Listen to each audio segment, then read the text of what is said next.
İndi isə dünya iqtisadiyyatında qlobal bazarlarda baş verənlərlə bağlı. Avrozonanın aparıcı ölkələri Almaniya, Böyük Britaniya, Fransa və İspaniyanın yekun inflyasiya rəqəmləri açıqlanıb.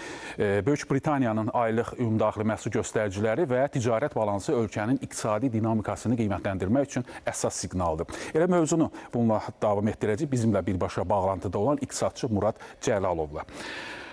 Murad müəllim, xoş gördük. Zəhmət olmasa deyərdiniz, hal-hazırda bu ölkələrdə vəziyyət, durum, gözləntilər nədir?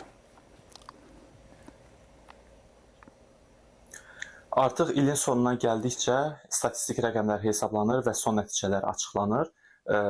Bundan əvvəlki illərdə son ilə görə iqtisadi baxımdan ən yüksək, güclü inkişaf etmiş ölkələr, hansı ki bu Gross Domestic Product, yəni ki ümumi daxili məhsulla hesablanır. Bura birinci növbədə Lüksemburq, İrlandiya, Hollandiya kimi dövlətlər daxil idi.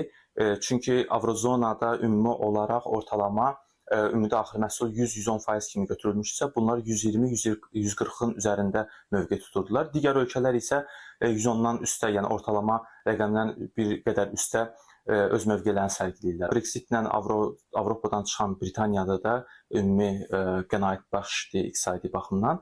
2025-ci ilin 3-cü rübünə qədər isə təqribi olaraq ümumi daxili məhsul yenə də əvvəl kimi Lüksemburq, Niderland kimi ölkələrdə bir qədər yüksək nəticələr göstərir. Amma inflyasiya baxımından isə bir qədər əksini görmək olar. Hansı ki, bayaq sadaladığım ümumi daxili məhsul baxımından aşağı olan Fransadır ki, və yaxud da İtaliyadır.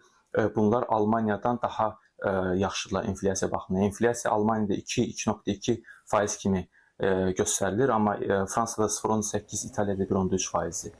Çox sağ olun, minnətdarıq sizə. Bəli, Avropa ölkələrindəki bu qeyd olunanlar, statistik göstəricilər birbaşa əmtələrə, valyutalara, indekslərdə təsir etdi. İlk olaraq valyutalarla bağlı.